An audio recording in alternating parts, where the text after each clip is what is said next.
गुगलानी साहब देख लो, तुसी अपनी नूह का हाल देख लो।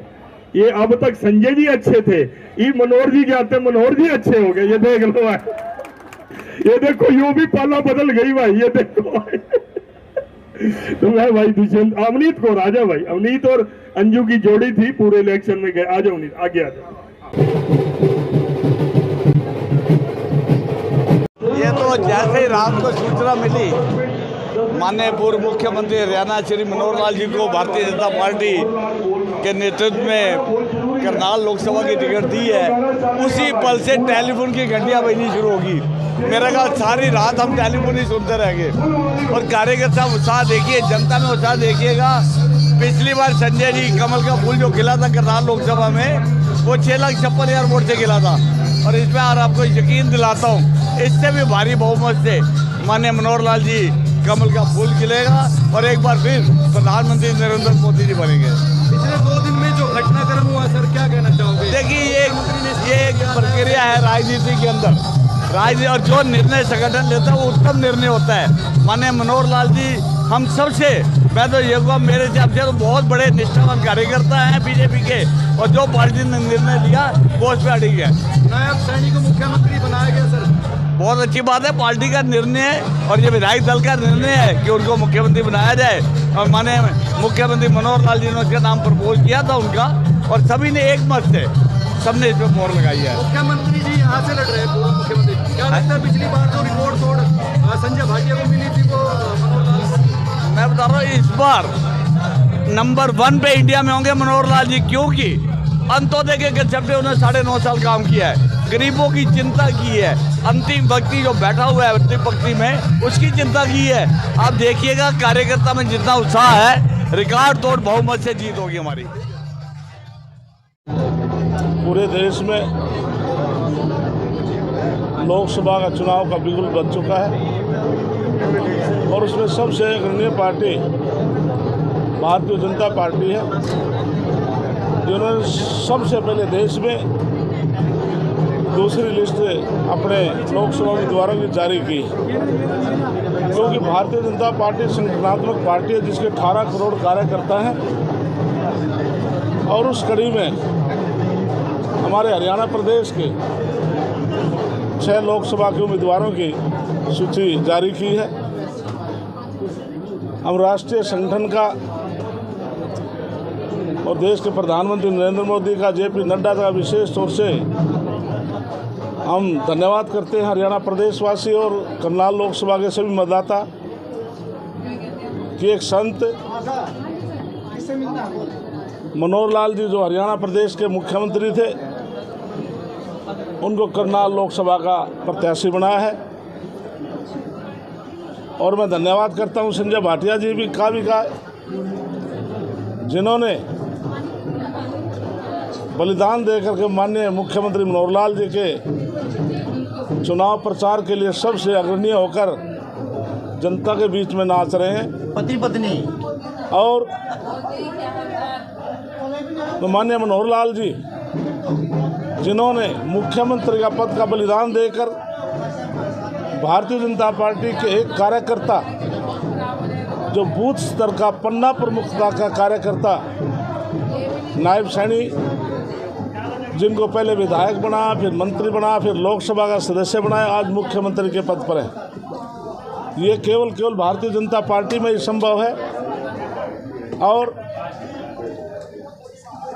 आज पूरे देश में हर मतदाता भारतीय जनता पार्टी के पक्ष में देश के प्रधानमंत्री नरेंद्र मोदी को तीसरी बार मुख्यमंत्री बनाने के लिए तैयार है। और हरियाणा प्रदेश में भी 10 की 10 लोकसभा सीट हम जीतेंगे। मुख्यमंत्री जी के आशीर्वाद से आप राज्यसभा में गए, अब मुख्यमंत्री जी को लोकसभा में लाना है, इसके लिए क्या करेंगे? इसके लिए मैं तो खुद मुख्यमंत्री हमारे बीच में आएंगे, हम मुख्यमंत्री से एक प्रार्थना करेंगे, आप नॉमिनेशन फाइल करके आप पूरे प्रदेश में प्रचार करें। हम सभी कार्यकर्ता उनका चुनाव खुद लड़ेंगे। माननीय मुख्यमंत्री, नायब सैनी जी, हम सब मिल करके और हम सभी कार्यकर्ता बीच में बैठे हैं। माननीय मनोहर लाल का चुनाव हम लड़ेंगे, कार्यकर्ता लड़ेंगे। और देश में जिस प्रकार से संजय भाटिया को दूसरा स्थान मिला था, तो हम निश्चित तौर पर कार्यकर्ताओं के, सभी मतदाताओं के बलबूते पर कह सकते हैं कि देश में सबसे ज़्यादा वोटों से हम माननीय मनोहर लाल जी को करनाल लोकसभा से जिताएंगे। क्योंकि माननीय मनोहर लाल जी, ये बात मैं नहीं कहता, कल हाउस में रघुवीर कादियान खुद तारीफ करते हैं कि मनोहर लाल मुख्यमंत्री ऐसा मुख्यमंत्री रहा जिस पर किसी प्रकार का कोई दाग नहीं है। जो विपक्ष ये बात कहता है तो इसे मान के चलो पूरा प्रदेश कहता है कि माननीय मनोहर लाल मुख्यमंत्री, जो हमारे पूर्व मुख्यमंत्री अब हो गए, हम तब भी मुख्यमंत्री मानते हैं उनको, कि सब उन्हीं के देन से आज नायब सैनी मुख्यमंत्री बने हैं। और हम सभी कार्यकर्ता, और मेरे जैसा छोटा सा कार्यकर्ता, मैं तो स्टेजों के ऊपर भी कहता हूँ, विशेष तौर से मैं प्रधानमंत्री जी का, राष्ट्रीय अध्यक्ष JP नड्डा का, और विशेष तौर से माननीय मुख्यमंत्री मनोहर लाल जी का, उनका मैं धन्यवाद करता हूँ जो मुख्यमंत्री थे। उन्हीं के आशीर्वाद से मैं छोटे से कार्यकर्ता को राज्यसभा में भेजने का काम किया। और जब मैं अतीत की पार्टी से 2014 में बीजेपी में आया था, मुझे टिकट दिया और फिर मुझे कैबिनेट मिनिस्टर बनाया, तो इससे बड़ा सम्मान मेरे लिए क्या होगा। तो मैं सभी कार्यकर्ताओं से अपील करता हूँ, हर कार्यकर्ता माननीय मनोहर लाल जो हमारे करनाल लोकसभा के प्रत्याशी बने हैं, हम भाई संजय भाटिया और हम सब मिल कर के पहले विकार को तोड़कर हिंदुस्तान में सबसे ज़्यादा मतों से जिताए। भूपेंद्र सिंह हुड्डा राष्ट्रपति शासन की मांग कर दिया। ऐसे है, कांग्रेस पार्टी का कोई जनाधार नहीं है, कांग्रेस पार्टी टूट चुकी है। जिस प्रकार से राहुल गांधी ने भारत जोड़ो यात्रा शुरू की थी, वो भारत जोड़ो यात्रा नहीं थी, कांग्रेस जोड़ो यात्रा थी। इसलिए जो पार्टी आज तक अपना संगठन को खड़ा नहीं कर पाई, वो कैसे जनता में आकर के चुनाव लड़ेगी। इसलिए भारतीय जनता पार्टी का हमारा पन्ना प्रमुख तक हमारे आज बड़े पन्ना प्रमुख तक हमारे कार्यकर्ता हैं।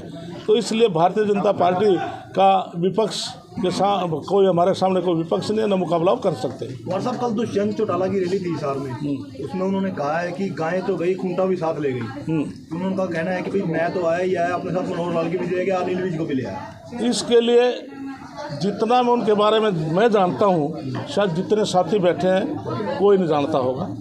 इसलिए दांत, हाथी के दांत खाने के हो रहे, दिखाने के हो रहे हैं, अभी लोकसभा में सामने चित्र आ जाए। सर, जो घटनाक्रम हुआ सर, क्या हुआ कि गठबंधन भी टूट गया सर? और ये मेरे भाई, मैं कहता रहा हूँ, भारतीय जनता पार्टी संगठनात्मक पार्टी है।